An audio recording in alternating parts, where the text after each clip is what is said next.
My name is Jeffrey VK. I'm a senior customer success manager at ServiceNow. Been here about 2.5 years or so.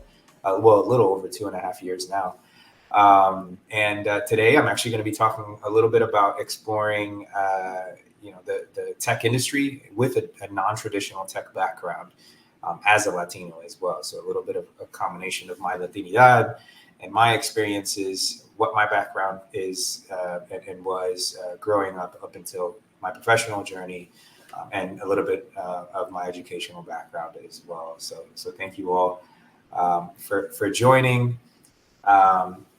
So again, for those of you that are joining, I'm going to be talking a little bit about what it means to be a non-traditional, breaking into tech as a non-traditional tech professional with my Latinidad as well. So I've walked this path myself, and today I want to share just some insights on how we can embrace, our mindset, why our unique experiences are valuable in tech, and how we can kind of empower ourselves along this unconventional journey, whatever journey you may be on. So our agenda today is going to cover a brief introduction about me, who I am, what are some numbers right within the Latino community in the tech industry, a little bit about ServiceNow, what we do, and what the numbers of Latinos looks like at ServiceNow as well, and why does it matter?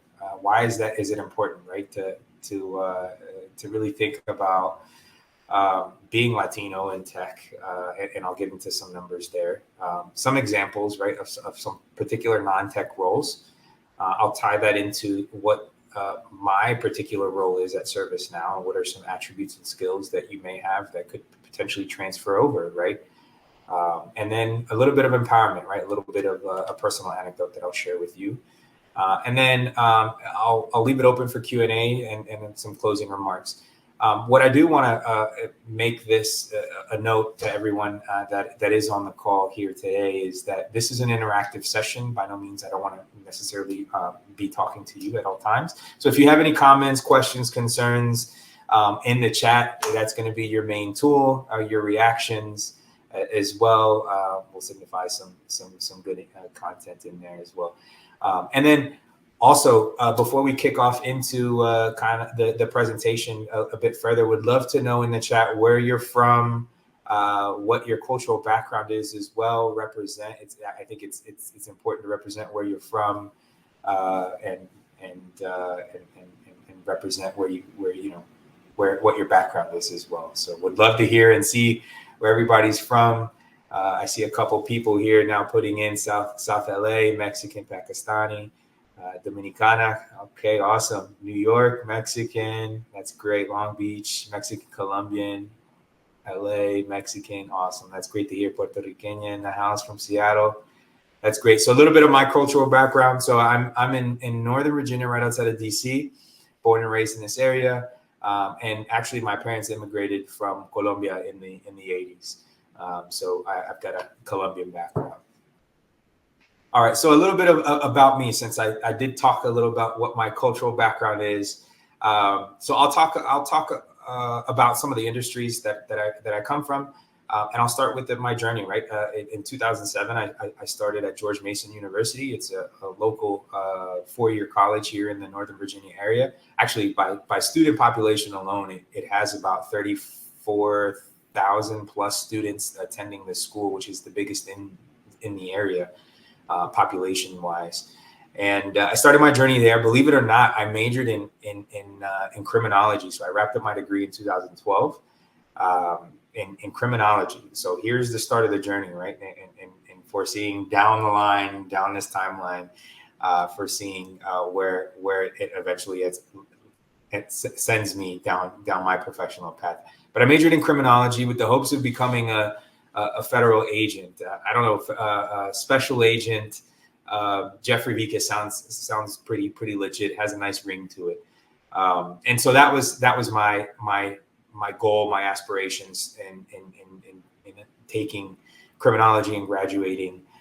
Things happened, right? So I'm the first gen, oldest of 3.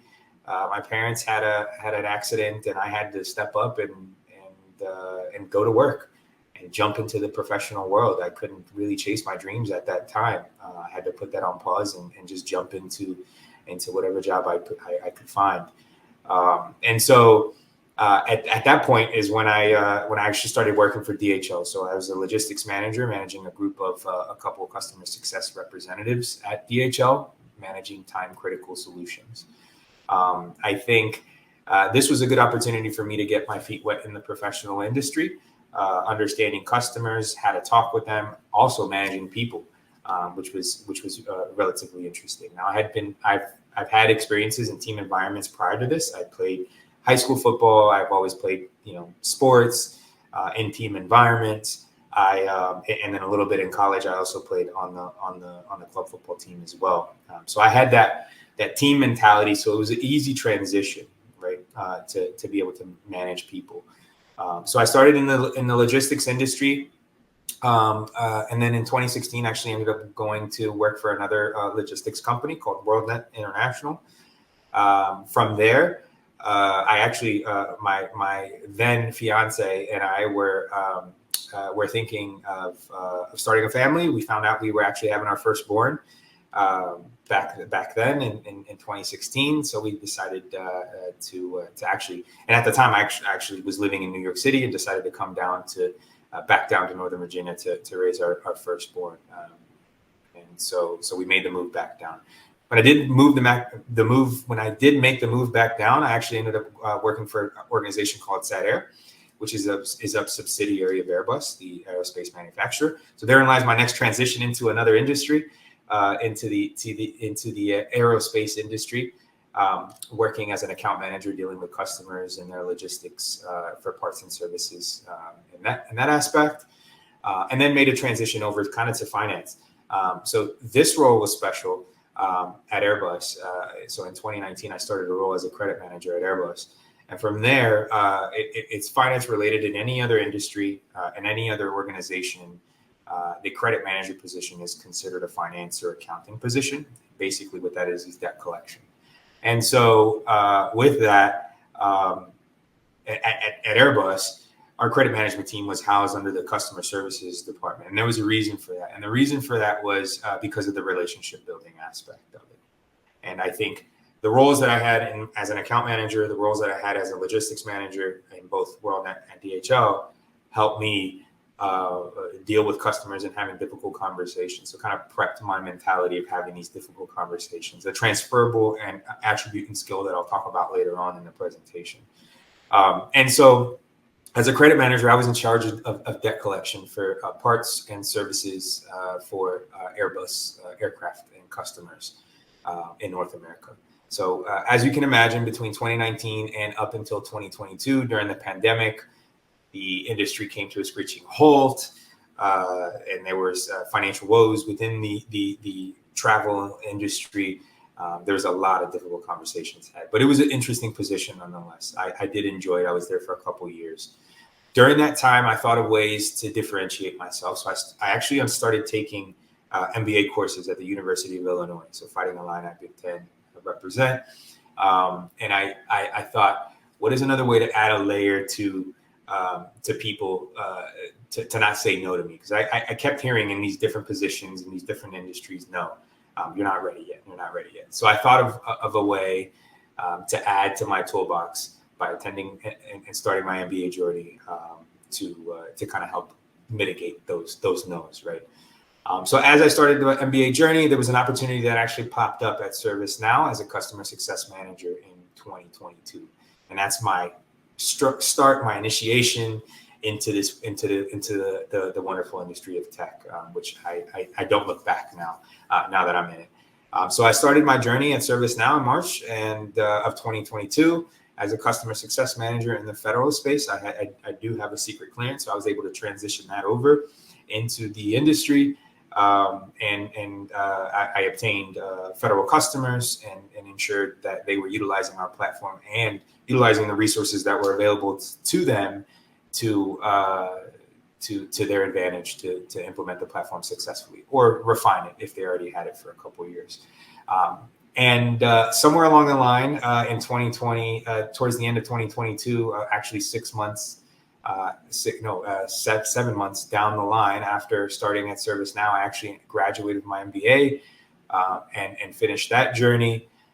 And then also welcomed a second child as well. So I'm a girl dad through and through. Happy to say that. Wouldn't trade it for the world. And then deep into my journey at ServiceNow, I actually started at the end of last year some nonprofit work as well. Being involved at ServiceNow gave me the flexibility and opportunity to connect with who I was in my Latinidad through ERG groups. And if you don't know ERG, employee resource groups, we call them EBG groups, employee belonging groups.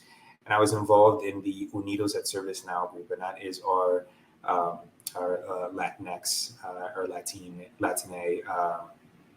employee belonging group. And so I started off my journey there, which then inspired me to become vastly involved in a lot of D&I work on top of the work that I do now in my day job. And I'm involved in as a board member of a couple nonprofit organizations in the DC, Maryland, and Virginia area. A couple of them listed there: LEDC, Alpha, Pan American Symphony Orchestra, Latinx MBA, and then the Minority Student Achievement Advisory Committee for Loudoun County, which is the county that I currently reside in. So, and then ultimately that resulted in me taking this wonderful speaking opportunity at Techqueria, which I'm super, super grateful. So I know time is of the essence, so I'll move on to why we're really here. So why is it important, right, to have Latinos in the industry? Well, I pulled some numbers. 2% of organizations lack the diversity in tech, and is even more pronounced at the leadership level, right? Only 2% of Latinos are comprised within the tech industry, and only 2% of Latino leaders are actually within tech or Latinx. 7% of Latinx people only 7% of computing jobs within the U.S., which is a relatively low number compared to the population size that we have, right? Hispanic employees only represent 8% of the tech workforce. So there's a lot of opportunity for us to break into tech as Latinos. And only 2.2% of tech workers are actually, for example, Latinas, right? So, if you want to pull the onion a little bit further and think about the Latinas in the group, and we just celebrated Latina Equal Pay Day last week, only 2.2% are Latino within the tech industry, which I think is a great opportunity for us to really differentiate ourselves. And this hopefully will inspire the next generation to join the tech industry, join tech organizations that don't necessarily have tech backgrounds. You don't have to be a coder, you don't have to be an engineer. So, I'll show you why. So a little bit about the numbers on ServiceNow side. So you have an understanding on how ServiceNow is comprised of from a cultural background perspective. So as of right now, ServiceNow has 15.1% of increase of representation in underrepresented groups at the organization.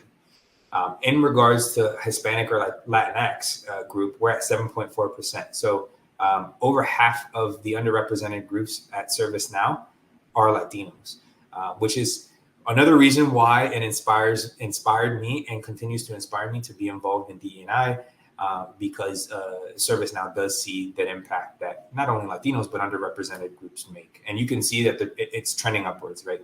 Day over day, there's initiatives that we have internally that focuses on making sure that we're hiring diverse talent, because a lot of us have a lot to offer.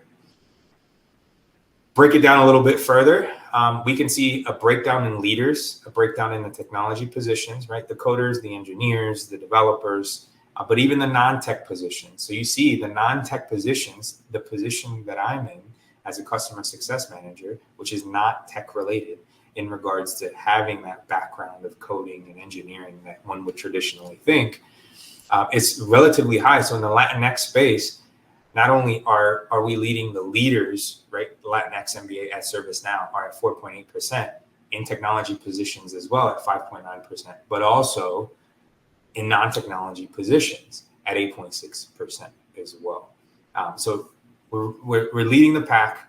I'm happy to hear that, happy to see that. Would certainly be open to continuing the growth, not only at ServiceNow, but also in the industry. And one more slide I'll show you is at leadership level. So you can see at the manager level, we're also at 7.4% as far as underrepresented groups go in the representation for Latinx leaders at the manager level. At the director level, same as well at 5.1%. The opportunity lies within the VP level. So that's where I think this generation that's entering the workforce, the generation that's early in career or even transitioning, could help make an impact to improve not only numbers at ServiceNow, but also globally at tech at different tech organizations. So I showed you a couple numbers. I didn't mean to bore you with that, but why is it important? Diversity of thought leads to innovation, right? Companies are realizing they need different perspectives to solve these complex problems, right? Gen AI, for example. And I know that there's been a lot of communication, a lot of it's buzzwords associated with Gen AI, and I think we need to be at the table as a group, right? Here are some other numbers to throw at you, right? Tech companies with diverse workforces are 35% more likely to outperform their non-diverse counterparts. So, tech companies that embrace diversity, embrace culture, not just from a Latinx perspective, but also from underrepresented groups, are just doing better financially, culturally, and in growth and bringing on customers as well. Another number to throw at you is employees with diverse backgrounds are more productive, right? Contributing up to 60% more team results. I think this has a lot to do with our background, right? The hardworking mentality that we have, especially for first gen, or if you grew up under that kind of grind mentality, right? It's not just about coding. It's not, it's understanding users, leading teams, and driving business outcomes that I think that we can certainly transfer that and relate it to the industry. And then another number is tech industry professionals with diverse backgrounds are 1.5 times more likely to introduce new products and services compared to their non-diverse counterparts. So a perfect example of this, and I met Richard Montañez. I'm not sure if you all are familiar with Richard Montañez. He's the gentleman that is credited with creating the Flaming Hot Cheetos at PepsiCo.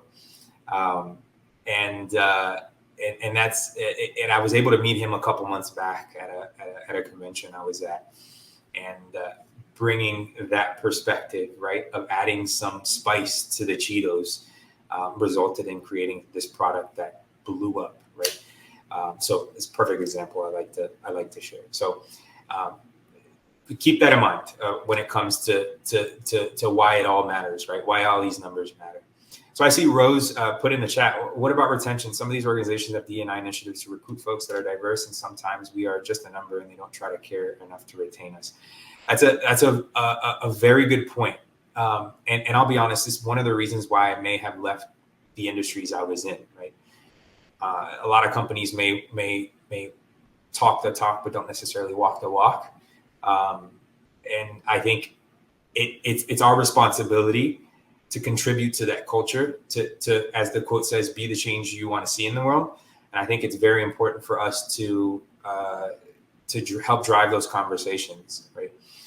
One of the things, and I'll get a little bit of a personal anecdote here. One of the things growing up that my parents would always tell us, especially being immigrants to this country, is lay low, keep your head down, don't cause a ruckus, don't stand up, and just kind of work through the day and continue on, right? Head down. And as I started kind of being exposed to this DE&I work, being exposed to being involved and really appreciating my culture, is when I started to really started to speak up and sharing, right, my concerns and being an advocate, right? And I think that's important. And those are skills that we can certainly bring into the industry that don't necessarily have to be tech related, right? So, and I think that's courage, right? We talk about a particular term associated with that. So we talked about a couple of the numbers. We talked about why it all matters. I wanted to provide you with some examples of some non-tech roles, right? Every organization needs business analysts. Some organizations, especially within the tech industry, need customer success managers. And I highlighted that in green because that's what I do. And what's funny is in my background, I put criminology as an example, right? Not necessarily mean you have to have criminology background, but I did that as an homage to the start of my journey. But you could be a technical writer, right? If you're in English, you could be a product manager. If you're in business, or you've done project management in the past, right? You could be a tech recruiter, a sourcers. We need people, good people, identifying good talent to bring into the industry, right? If sales, if you have a business background in sales, marketing, financial analysts, mathematics, statistics, marketing, communications, for example, right? These are all skills and attributes and backgrounds that we can certainly bring to the table as a non-tech role to the tech industry.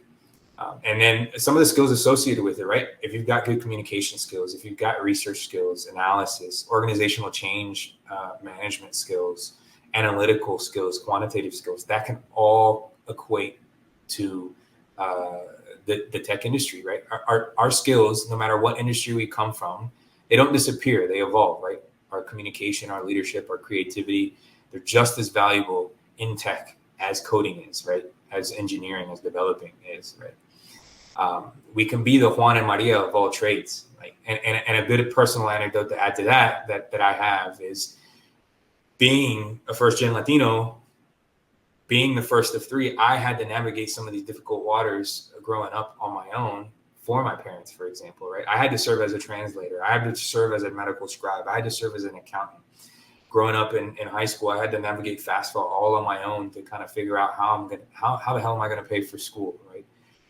And so these are some of the skills that I think that we could be proud of, that we could put on paper, tap into it, and communicate how we can provide value to these roles that pop up in the industry. So some of these skills are highly transferable. And so I'll tell you a little bit about what customer success managers do at ServiceNow. So we drive success with the customer, right? Utilizing the term. And I've highlighted some terms here to help drive some of these skills that we utilize. We're ambassadors. We curate content. We coordinate with customers internally and externally, right, to make sure that they're utilizing best practices and utilizing the platform correctly. We give them recommendations. We're guides, right? We guide them on the right path. We partner up with them.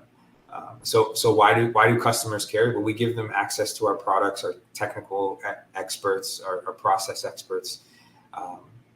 These are very important skills that I think our background and understanding the why behind people makes a good customer success manager, and that's key.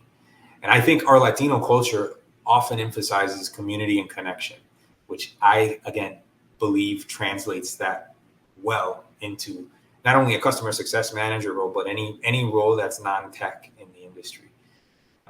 And in my experience, it's understanding the user, right? It's just as critical as technical expertise. I found that my ability to empathize with users has been a game changer in my role, and I feel like my Latinidad helps me hone that skill in. So, all right. So how do we get there, right? How do you get into a role? So there's three. I'll go back here. There's three ways we can do this. We can upskill, we can network, and we can highlight transferable skills. So I talked about this earlier. In upskilling, we can learn the basics of tech. So I'm a lifelong knowledge learner. Once I broke into the industry, I started taking skill after skill that was not as technical, right? And certification after certification to just brush up on what my customers are talking about. So I'm not, the wandering eyes in the room trying to figure it all out. Examples of that: ITIL Foundations, Scrum Master, Scrum Product Owner, Lean, right, to understand agile processes, that kind of thing. And so I think it's very important to upskill, right? If you're looking to break into an industry, you don't necessarily have to go and restart your bachelor's if you've already gotten your bachelor's. You don't necessarily have to go and major in computer science if you're interested in English, right? What I'm saying is, take up skills and take on education that could potentially, help you craft and think about how you can take the skills you already have and translate them over into the tech industry. And so by upskilling, this is very, very key. Another thing is network, right? join these events like Techqueria. And up in this screenshot here, you'll see some of these events that are coming. We've got the virtual tech week continuing on the rest of the week, but there's also different networks that you can connect with on LinkedIn. Latinas in Tech, for example. There's Latinos in Tech. There's all sorts of different industries, different nonprofits that are out there that focus on getting us into the industry, which I feel is great. And then attend these meetups, right? Like Techqueria. If they're in person, great. Add that human connection. If they're virtual, great. Interact in the chats. Add people on LinkedIn and that kind of thing. That's how I was able to get my start in the tech industry, is through LinkedIn. I found a connection, and we had the chatting, and from there it blossomed into a role. And then highlight your transferable skills. So in the previous slide, right, about customer success managers, I highlighted skills that I believe I had that translate over into the customer success manager role. I think it's very important. There was a gentleman here before this event that discussed his journey from the fast food industry. I think the fast food industry is phenomenal. You learn skills there that you can certainly bring over into the tech industry. Attention to detail, customer service. These are all skills that I think in any job that you have, you can certainly translate over, and you have to be able to highlight that, right? Tell your story the way you want to tell it, and envision yourself in the role that you're applying to in the industry, and take it from there. One of the things, and I know we've got a couple minutes, but one of the things that I battled with after moving from industry to industry, and ultimately the worst, I would say, within the tech industry, is that I had imposter syndrome. And I utilize this quote to remind myself that I'm here for a reason. I went through the interview process. I had to compete, and I'm here because someone saw potential in me that I didn't, right? And I think this quote sums it up perfectly. You're so busy doubting yourself while so many others are intimidated by your potential. If you do have an inch of imposter syndrome, remember this quote. Remember any other quotes that are motivating to you. Remember that your journey, your family's journey, was a long, and it could have been tumultuous. It could not have been, but your journey is a journey, and it's about the process to get there. And you're there for a reason, right? And so remember that you belong. At whatever industry you want to dive into, and if it's the tech industry, you don't have to be a coder, you don't have to be, a developer. You're there for a reason, right? And I never allowed myself. And a personal anecdote to share with this before we sign off is, I did battle with imposter syndrome, right? I wasn't sure if my background would be seen as a strength or a weakness, but I never allowed myself to say no, and I took on more accounts, took on more work, took on more responsibility. I ended up burning out. And so I don't want others to be able to have to go through that. So remember that you belong. Now, if there's any additional questions, I do see a couple in the chat. Do you have any tips on where to go or what starts to break into tech? So yeah, absolutely. I believe it's important, like I mentioned, upskilling. ITIL Foundation is a good way to start breaking into the tech industry, to understand the IT aspect, the information technology aspect. That would be a good start. It depends on what path you want, what you're good at, right? Like if you're good in communications, you could potentially look at tech communications. There's different certificates on LinkedIn Learning, on Coursera, and that kind of thing that you can certainly research and break into. And I see here, Loida, what are some transferable skills that tech companies value? I think communication certainly is key. And in any industry, I think communication is highly important. And if there's a way you might be able to tell your story, highlight some transferable skills you have, the way you communicate it, the way you're able to tell the story, I think will certainly set you apart. So if you're feeling unsure about, and so, thank you for the questions. And if there's anything else that you have that you certainly want to know more knowledge about, not only in ServiceNow, but as a customer success manager in my particular journey in general, feel free to connect with me on LinkedIn. I'll put it in the chat.